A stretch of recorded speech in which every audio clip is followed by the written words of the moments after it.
Warahmatullahi wabarakatuh.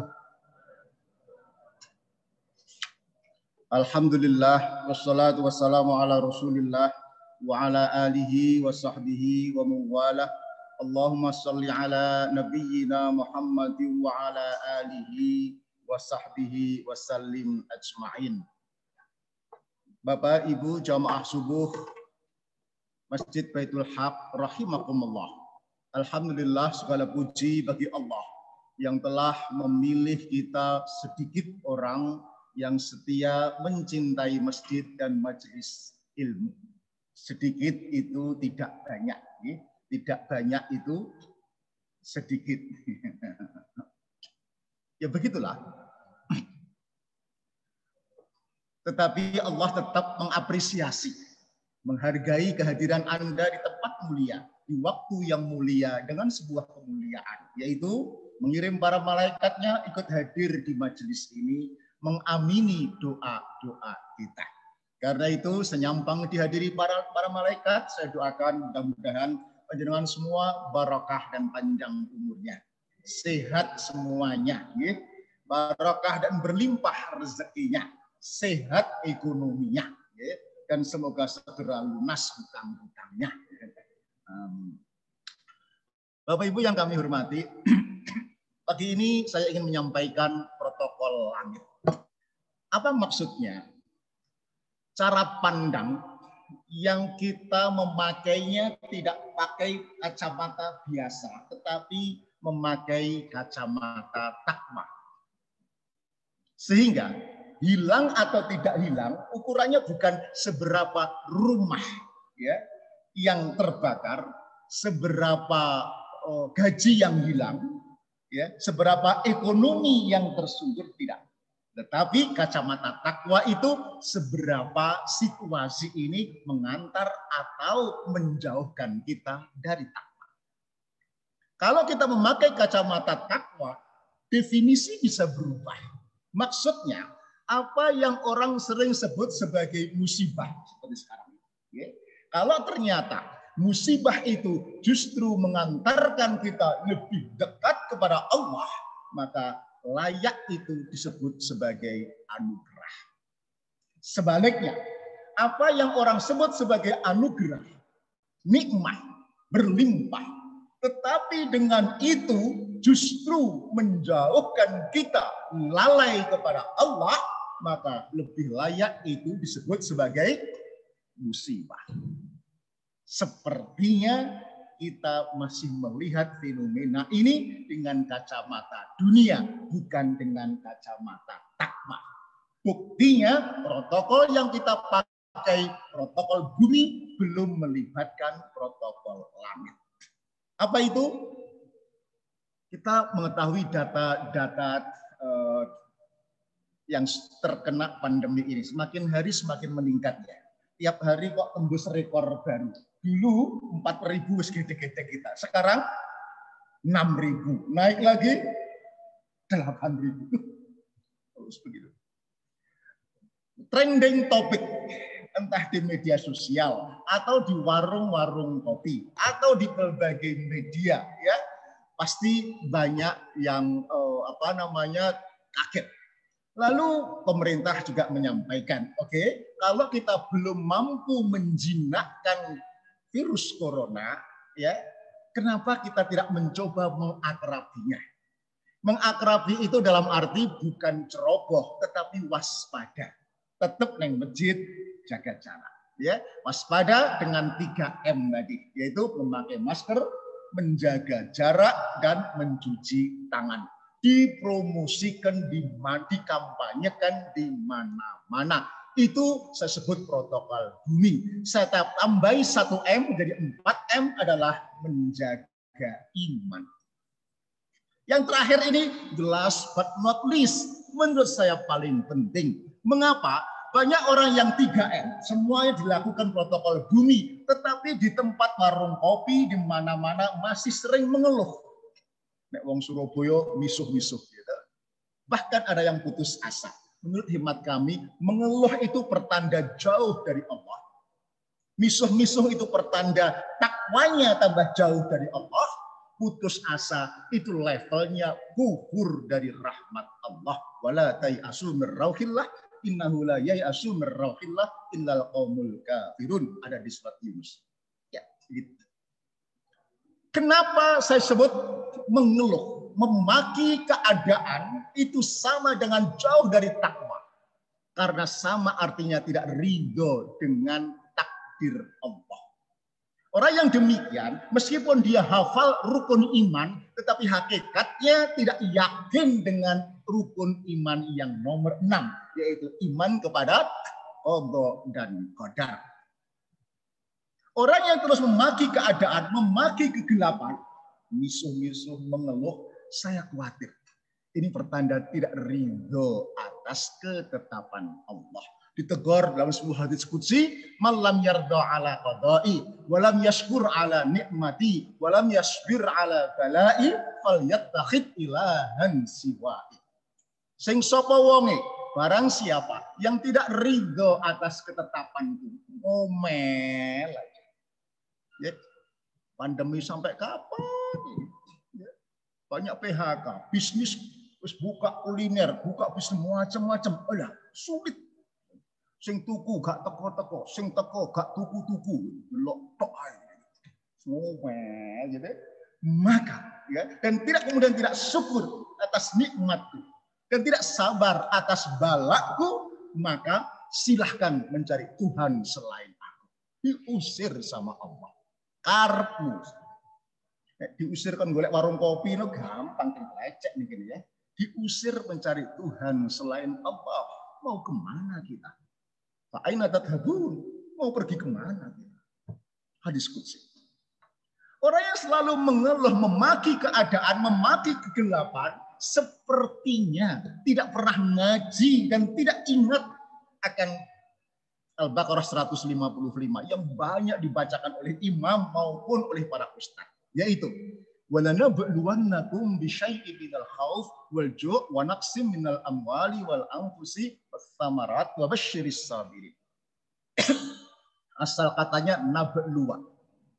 Kami akan menguji panjenengan, firman Allah. Lalu ada lam taukid, ada nun taukid sakilah di belakangnya. Terjemahan bebas, sungguh pasti temen tidak bisa mengelak. Ora saiki ya mengko, ora bagian iki bagian liyane. Karena ada lam taukid double. Ya, dengan apa? Khauf, kekhawatiran, ketakutan. Sampai kapan pandemi? Walju, kelaparan. Wa naqsi minal amwal, kekurangan harta penghasilan. Banyak PHK, ya, banyak bisnis yang sulit. Ya. Beberapa perusahaan mulai gulung tikar. Gimana nggak gulung tikar? Misalnya di dunia pelatihan seperti yang saya dan teman-teman itu, ya, nggak pernah ada order training setahun, tetapi biaya operasional jalan terus. Satu demi satu mulai sulit. Wal anfus dan jiwa banyak yang wafat. Tambah naik terus. Ya, samarat dan buah-buahan pertanian, tetapi wabasyiris sabirin, berilah berita gembira bagi orang-orang yang sabar. Artinya penutup ayat ini orang-orang yang sabar, yaitu ya memakai kacamata takwa, memakai protokol langit, itu tidak baperan, tidak panikan, tidak paranoid dan tidak ketakutan yang berlebihan. Kenapa? Orang Islam tidak takut mati, tetapi tidak nantang perkara untuk golek mati. Orang beriman itu adalah mempersiapkan amal terbaik untuk hidup setelah mati. Itulah kecerdasan yang disabdakan Nabi Az-Zakiyu mendana nafsahu wa amila lima ba'dal maut. Orang yang pinter sak temene pinter adalah orang yang reksa diri dan amal perbuatannya untuk persiapan hidup setelah mati. Jadi orang beriman itu nggak takut mati. Kita ribut mati karena COVID. Oh, mati nggak kena COVID wah, banyak sekali. Ya, ingin apa mak-mak yang mendampingi ibu saya di Rembang sana. Ya, masih agak muda 50. Ibu saya 70 gitu, hampir 80. Mestinya kan ibu saya yang undut duluan mestinya. Ya. Tiba-tiba ini malam ngorok begitu, tiba puskesmas nggak ada. Jadi mak kita ngopennya aku malah budal disik kata ibu saya. Allah, nggak kena COVID. Nah, bagi yang masih agak takut mati, barangkali kisah sufi ini mampu mengilhami. Ya, kisah sufi itu tokohnya Nasruddin, masih ingat ya? Nasruddin pagi-pagi ya kayak ginilah kira-kira, cari sarapan di warung kopi ya, dekat, ya, anggaplah dekat sini lah, dekat Bintang di pojokan gitu ya, pojokan. Enak-enak sarapan, datang malaikat maut yang mimbo-mimbo jadi manusia. Tahu mimbo-mimbo? Om cerita dongeng mimbo-mimbo tahu ya? Menyerupai manusia. Lalu ikut makan di situ. Kelihatannya langganan di situ kok sudah kenal dengan pemilik warung. Loh, malaikat kok pagi-pagi sudah datang di sini? Iya Bu, ditugasi oleh Allah untuk menyelesaikan nyawanya orang-orang Surabaya. Loh kok pagi-pagi datang? Apa banyak? Banyak Bu. Makanya tadi pagi berangkat sebelum subuh sampai lupa sarapan pagi begitu ya. Ojo protes sama kita sufi ya kalau malaikat sarapan pagi kita. Oke. Mendengar dialog itu Nasruddin ketakutan. Karena takut mati. Dia langsung selesaikan sarapannya, langsung dia bayar, nyengklak motornya, lari geser ke arah Sidoarjo. Menghindari malaikat maut. Sepeninggal Nasruddin keluar dari warung, dialog diteruskan. Wahai malaikat, apakah razia mautnya hanya ada di Surabaya? Oh tidak Bu, nanti agak siang dikit geser ke Sidoarjo. Ngapain? Iya, nyelesaikan sama Nasruddin.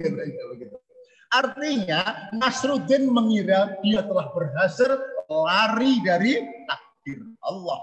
Padahal sebetulnya dia lari dari takdir Allah menuju takdir Allah dengan takdir Allah. Karena sebetulnya tidak ada sejengkal tanah pun di bumi ini untuk sembunyi dari takdir Allah. Termasuk sembunyi dari panggilan kematian. Ya, jangan sembunyi untuk mati. Dan persiapkanlah amal terbaik untuk hidup setelah mati. Baik. Lalu bagaimana sikap yang baik? Orang yang beriman, sekali lagi, tidak memaki keadaan, tidak takut akan kematian. Tetapi orang yang beriman, apapun kejadiannya, takwanya berbicara, Rabbana ma khalaqta hadza batila subhanaka faqina adzabannar. Ya Allah, Engkau ciptakan ini tidak ada yang sia-sia. Maha suci dari Engkau dari kesia-siaan. Jauhkan kami dari api neraka yang selalu bersuudzon kepadamu dan menyalahkan. Seringkali menyalahkan Tuhan. Iso enggak jadi Tuhan. Itu kira-kira begitu. Baik. Selalu ada kebaikan. Selalu ada pesan-pesan kebaikan di balik kesulitan ini. Tak heran. Kalau ada yang mendefinisikan bahwa musibah itu sebetulnya rahmat Allah yang terbungkus ketidakenaan. Saya ulang, rahmat terbungkus ketidakenaan. Kenapa harus dibungkus ketidakenaan? Oh iya, dibungkus keenakan saja, gitu ya. Iya, karena faktanya kalau selalu rahmat itu selalu berbentuk keenakan, maka jarang yang ingat Allah. Contoh, nek bleger sehat, waras, ya, Ustadz ceramah nggak tahajud, nggak puasa sunnah, sodakoh, macam-macam, nggak ada yang ngereken, betul? Setelah istrinya atau suaminya sakit kena stroke, setelah anaknya kena narkoba, istrinya bangkrut, baru sregep nang masjid, tahajud sregep, duha ya sedekah sregep, baru ingat Allah, betul? Nah, sama. Contoh yang lebih pendek adalah misalnya ketika naik pesawat. Ketika pesawat terbang dengan tenang, kira-kira penumpangnya ngapain saja? Tidur, betul? Main game. Tapi ketika pesawat diombang-ambingkan dengan badai, begitu. Kira-kira penumpangnya ngapain? Berzikir.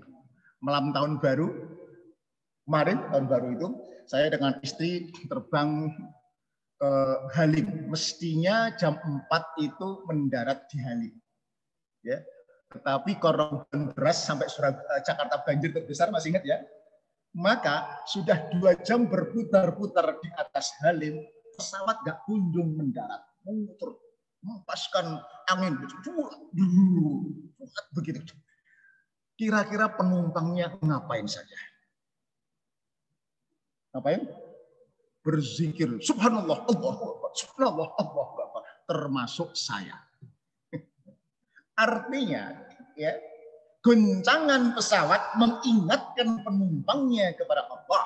Goncangan bumi atau bumi digoncang oleh pandemi perlu. Agar penduduk bumi merefresh, segera ingat Allah.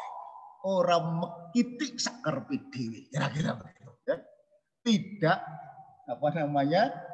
tidak mengelola bumi sak kepenae dewe. Ini ada yang punya, yaitu Allah Subhanahu wa Ta'ala.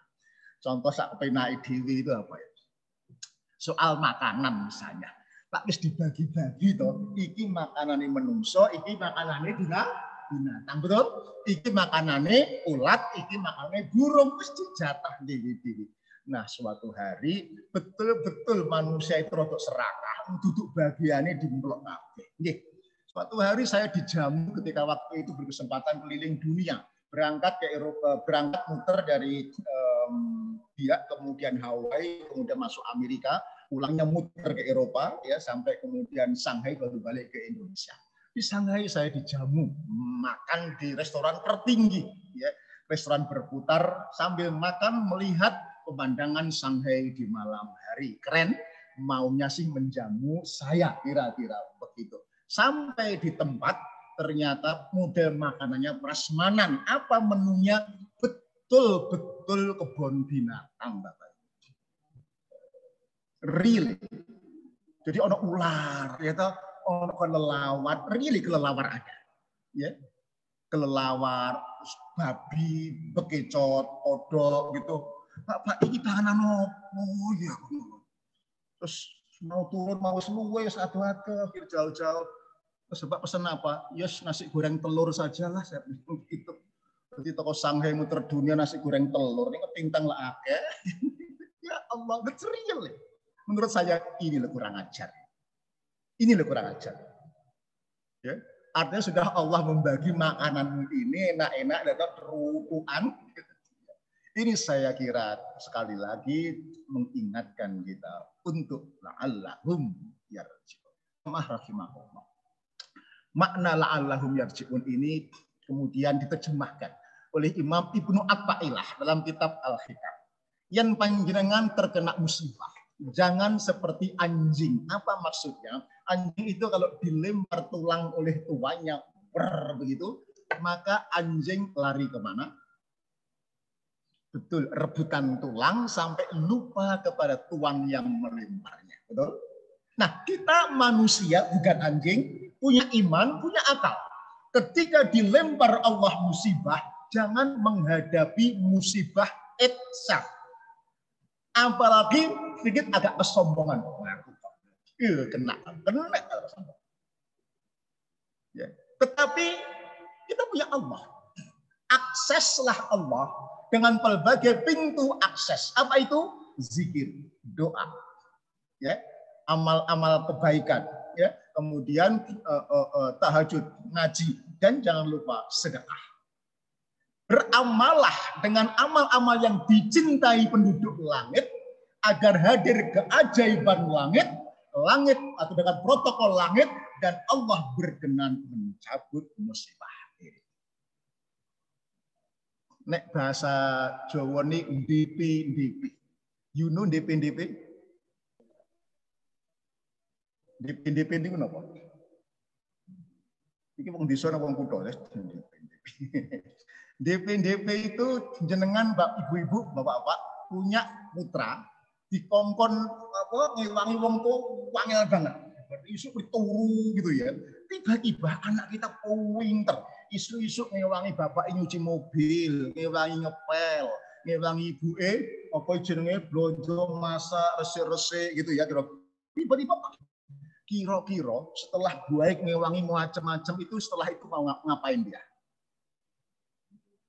Ngapain? Betul, minta sangu. Tahu gak? DP untuk kemudian minta sangu. Sama etika kita kepada Allah adalah DP kepada Allah. Ini oleh ngaji ya. DP kepada Allah istilahnya minta ridhonya Allah, melakukan amalan-amalan yang dicintai penduduk langit agar ya permintaan kita dikabulkan oleh Allah Subhanahu wa taala. Sebelum apa itu DP, maka saya sempurnakan dulu Ibu Bapak yang kami hormati, bahwa keadaan ini tidak sia-sia ya. Rabbana ma khalaqta hadza batila.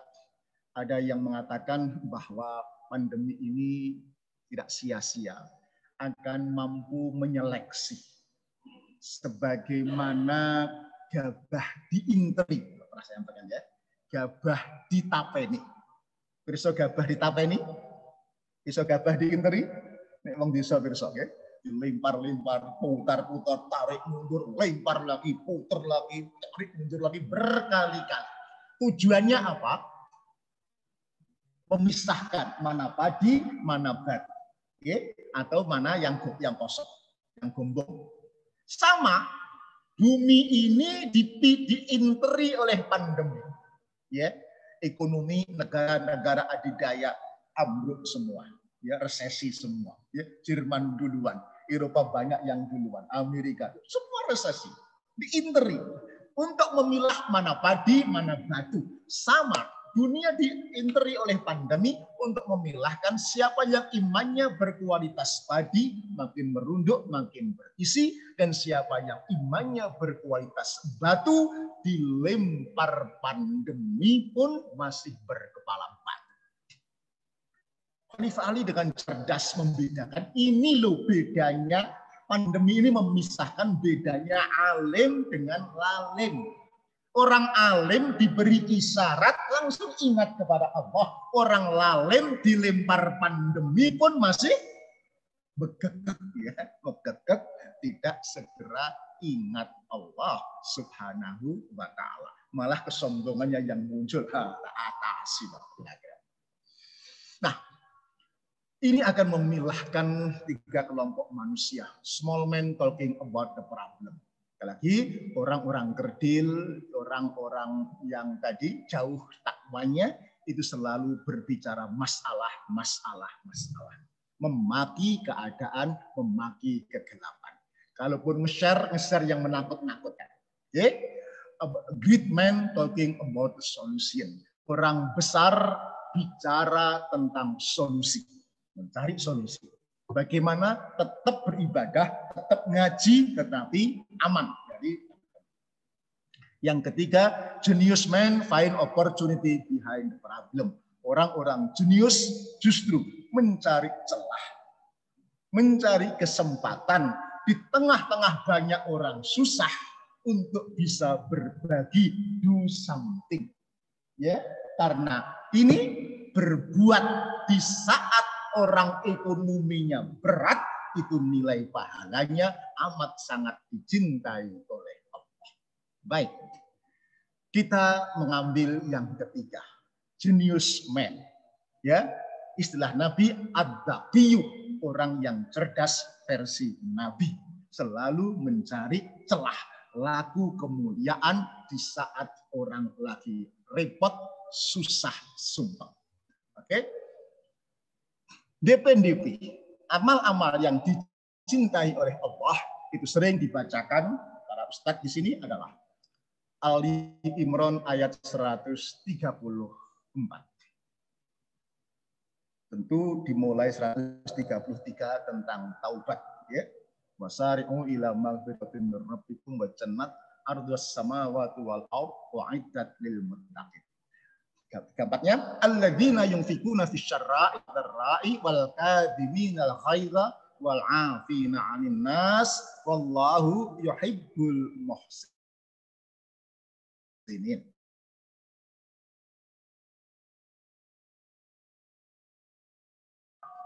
Ya, yang ini dicintai oleh Allah. Amal-amal yang protokol langit tadi. Ya. Apa jenisnya? Yaitu pertama alladzina yunfikuna fis-sarra'i wad-dharra, nomor 1. Yunfikuna, berinfak, itu bukan hanya mengisi kaleng infak, betul. Ya, Ustadz Taufik dari sini berulang kali mungkin menyampaikan, yunfikuna itu akar katanya nafak, itu terowongan, terowongan muaisin, nafak muaisin. Ya. Munafik itu isim fa'il, ya. Orang yang punya dua mulut seperti terowongan. Yunfiquna, orang-orang yang berperilaku seperti terowongan, artinya distributor, penyalur kebaikan dari Allah. Ya. Kalau kita diberi kekayaan, menyalurkan kekayaan kita, kesehatan dengan kekuatan kita, kita diberi jaringan kita manfaatkan untuk kebaikan, diberi apalagi ilmu, distribusikan ilmu kita kepada yang memerlukan, nggak punya apa-apa, doa kita panjatkan. Ya, ciri terowongan itu Bapak Ibu, kalau yang masuk itu bis, yang keluar harus bis. Yang masuk itu kereta api, yang keluar jangan bemo, itu mestinya gitu. Kalau yang masuk besar, jangan yang keluar pelit, kira-kira begitu. Bisarra'i wad-dharra, dalam keadaan lapang ataupun sempit. Tentu tatkala sempit itu nilai pahala di hadapan Allah menjadi luar biasa. Bapak Ibu, hari ini banyak orang susah. Ya. Banyak orang susah. Sehingga jangankan kok rupiah entah 50.000, 10.000, jangan itu. Sepotong doa. Mudah-mudahan panjenengan sehat semua. Lega enggak rasanya? Betul ya? Beda doa ini ketika 5 tahun yang lalu ya. Itu biasa-biasa saja ya. Saya mudah-mudahan panjenengan sehat, alhamdulillah. Rasanya lau kok. Mergo banyak orang yang lagi susah sakit, betul. Ya, ngapunten teman saya Profesor Doktor, nggak tahu saya sebutkan ya, kena COVID yang ketiga. Yang ketiga, ya Allah. Teman saya rapat di rumah beliau, ya ahli Pancasila, yang kemudian waktu rapat undang-undang HIV, ya, itu tiba-tiba wafat, ya Allah, masih muda, jauh lebih muda ketimbang saya. Ya. Satu lagi teman, yang kenal semua, Mas Agus Maksud, nggak selesai. Kena COVID, ya Allah, itu rapat berminggu sama beliau. Sehingga doa, mudah-mudahan masih sehat, ya Allah, hanya sepotong doa hari ini luar biasa. Merasakan? Nah, maksud saya, ya, situasi sempit ini, apapun ya pemberian kita, infak kita, nilai luar biasa. Contoh, awal lockdown, PSBB ya di Surabaya, kira-kira awal Ramadan. Saya sebagai ketua RT saya Bapak Ibu ada 30 kampung kampung seng, orang-orang fakir ya. Sisanya 30 orang-orang kaya, karena 60 kakak barangkali. Sebagai ketua RT, saya ingat hadis Nabi, tidak akan masuk surga orang yang makan kekenyangan, tetangganya kelaparan, betul? Pas Ramadan. Saya pesan kepada Bu RT istri saya. Tapi itulah yang 30 tadi Bapak itu orang-orang relatif kaya-kaya. Jadi ada polisi jenderal bintang 2, depannya bintang 1. Belakang itu Pak Kasal, marinir Angkatan Laut jenderal bintang 3. Jadi bayangkan kalau sebuah RT warganya saja jenderal bintang 3, kira-kira ketua RT-nya bintang berapa itu?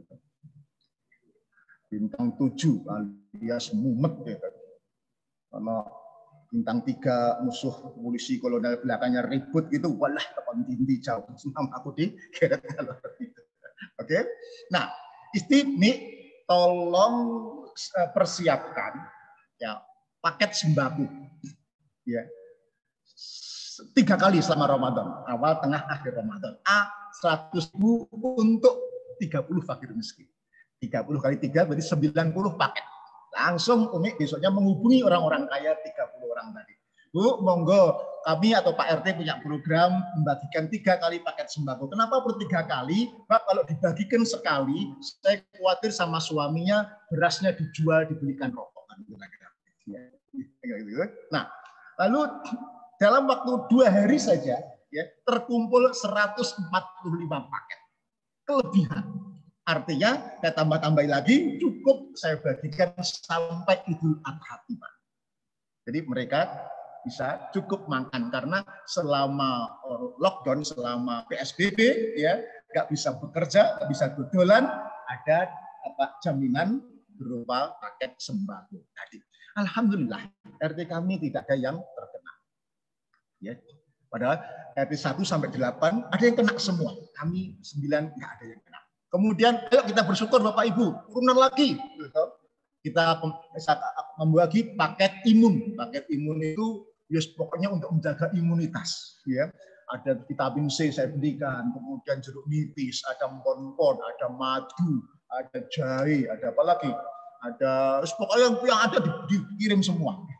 Karena saya nggak tahu siapa yang karantina mandiri, saya berikan Pak RB karena RB sebagai lumbung RB mampu membagikan ke tempat-tempat itu. Jadi berbagi, giving, ya. Dan alhamdulillah, ya itu akan kembali kepada kita masing-masing. Yang kedua, wal kadhiminal ghaidh, mencegah amarah. Bapak Ibu, saya kira kalau sudah ayat berbicara, ini pasti ada sesuatu yang perlu diperhatikan, betul? Nggak mungkin ya hal-hal biasa Al-Quran bicara. Hari ini dunia masyarakat rakyat marah. Demo buruh ada di mana-mana. Betul? Saya kira karena miskin empati. Jadi tesis saya, kalau mencegah amarah itu syaratnya berempati. Empati itu if I were you, jika aku jadi kamu, itu empati. Kenapa buruh marah, rakyat marah? Oke lah, undang-undang cilaka, ya, cipta lapangan kerja, mungkin perlu. Tetapi apa yang harus sekarang? Momentumnya menurut saya yang tidak tepat. Di saat rakyat lapar, kemiskinan melanjut di mana-mana, penghasilan susah, PHK di mana-mana, lah kok keluar undang-undang cilaka. Prosesnya pun kelihatan agak selintutan. Selintutan? Agak misterius kira-kira begitu. Wajar kalau kemudian para buruh curiga. Ya, what's going on? Apa yang terjadi? Begitu. Kalaupun ada manfaatnya, manfaat cilaka untuk investasi kan tidak besok sore. Ya, tidak bulan depan, enggak kan?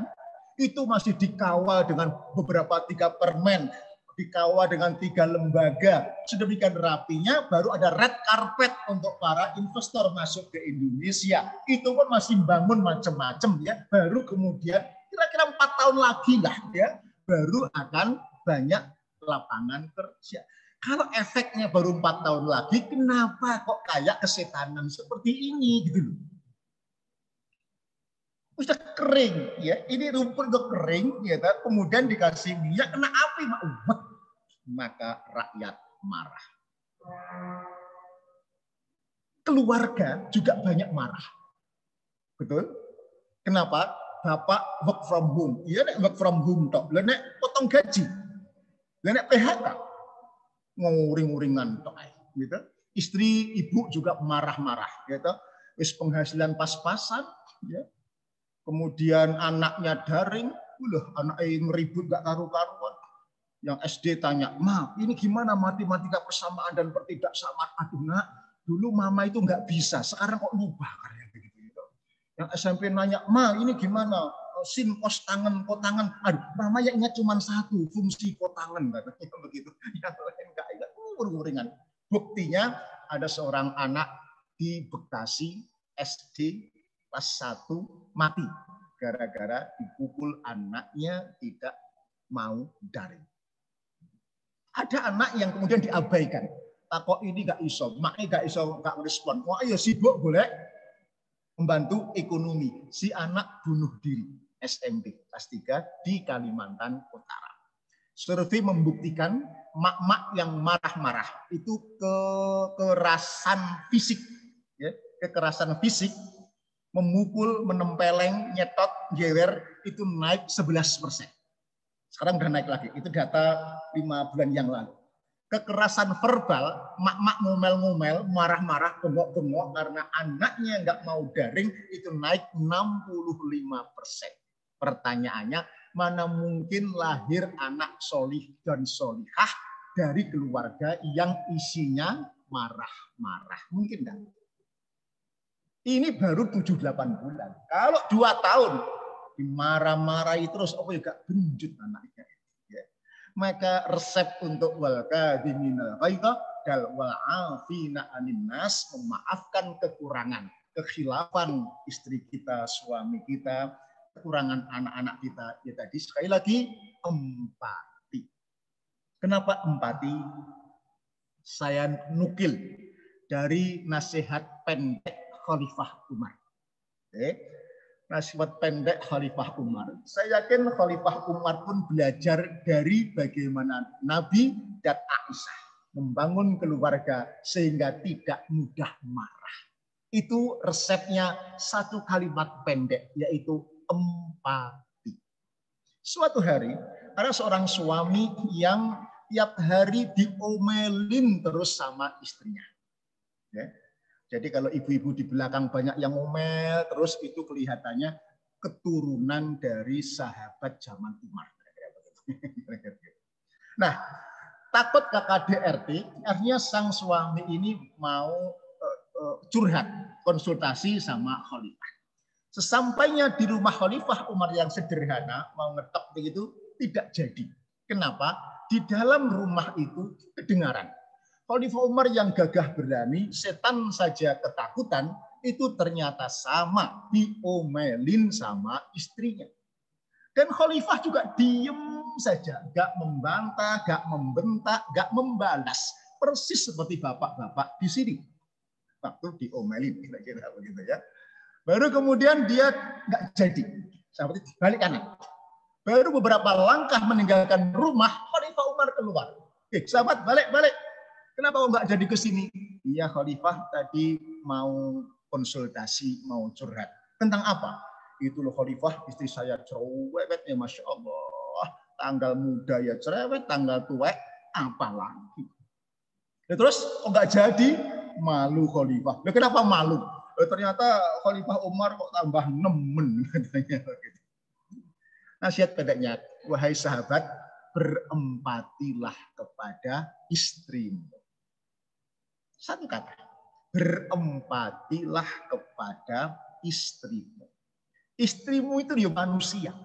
Dia ono capek, ono kesel, ono biti, ono jengkel, betul nggak? Gimana nggak capek ngopeni kamu, ngopeni anak-anakmu, ngopeni rumahmu, bendino resik-resik juga resik-resik mah. Berempatilah. Gimana nggak capek bangun pagi subuh ya, ngono isa-isa, mari ngono olah-olah. Ngono apa ngopeni bocah-bocah, mari ngono ngeterni sekolah, pulang dari sekolah umbah-umbah, mari ngono olah-olah maneh, sore jemput sekolah, capek, habis ngisak, baru mau tidur wis mbok bugah. Gimana nggak capek? Ya capek. Berempatilah kepada istri. Nah, saya kira Khalifah Umar ini belajar dari Nabi. Satu peristiwa yang barangkali banyak diceritakan. Mengapa? Ketika ketika Nabi pulang malam karena tugas dakwah, masih ingat ya, kemalaman, ya, Aisyah nunggu sampai malam nggak datang-datang, ketiduran, ya. Rasul tidak ngabari Nabi, Rasul tidak membawa gadget waktu itu, sehingga nggak bisa ngabari. Oke, sampai Aisyah ketiduran tidak di balik pintu. Rasulullah dini hari ngetok 3 kali salam, nggak bangun-bangun. Akhirnya berempati, Rasul tidur di luar pintu. Oke, jadi di sojong dingin itu Aisyah di dalam pintu, Rasul tidur di luar pintu. Ketika azan tiba, dibuka pintu, betapa kagetnya Nabi yang mulia itu tidur di luar rumah. Apa yang terjadi? Kedua suami sejoli ini rebutan minta maaf. Rebutan minta maaf. Kok bisa? Kok bisa? Karena Aisyah berempati kepada Nabi, pulang dakwah malam-malam capek, kok harus tidur di luar rumah dengan sedingin ini. Nabi berempati kepada Aisyah, barangkali sudah nunggu sampai malam ketiduran sehingga tidak bisa dibangunkan, sehingga sama-sama minta maaf, ya, bukan sama-sama menyalahkan. Coba deh wong Surabaya. Tak tepeng 3 ping 5 gak krungu kupingmu nang ndi to. Istri kok di kuping nih genti, kuping nyantol ning kene meripat. Masa karo-karuan kira-kira ala Surabaya kata untuk bilang. Tapi kenapa bisa dua-duanya rebutan minta maaf? Karena yang dikemukakan adalah empati. If I were you, maka kemudian rebutan maaf. Jamaah rahimakumullah, itulah amalan-amalan yang dicintai oleh penduduk langit, ya. Wal afina anin nas, memberi maaf. Ini insya Allah satu bab tersendiri karena ternyata memberi maaf itu dikatakan memberi paling sulit. Memberi paling sulit itu bukan memberi infak, bukan memberi sedekah, tetapi memberi maaf. Ya, nanti lain waktu insya Allah karena ini cukup lama, tetapi kira-kira kesimpulannya begitu. Amalan langit ini kita harapkan untuk bisa mengakses, ya, cintai penduduk langit agar kita adakan Allah berkenan memberikan keajaiban dari langit seperti kata Khalifah Ali, la nuzilal bala illa bidanbin wala rufi'al bala illa bitaubatin. Tidak akan turun balak kecuali dengan dosa-dosa besar dan tidak akan diangkat balak kecuali dengan taubatan nasuh. Taubatan nasuh tadi, ya, beramal, ya, sesuai dengan protokol dari langit. Demikian Bapak Ibu, persis jam 5, mudah-mudahan renungan singkat ini bermanfaat adanya. Mari kita akhiri dengan doa kafarat majelis. Subhanaka wa bihamdika asyhadu an la ilaha illa anta nastaghfiruka wa na'udzubillaik. Wa'afu minkum. Assalamualaikum warahmatullahi wabarakatuh.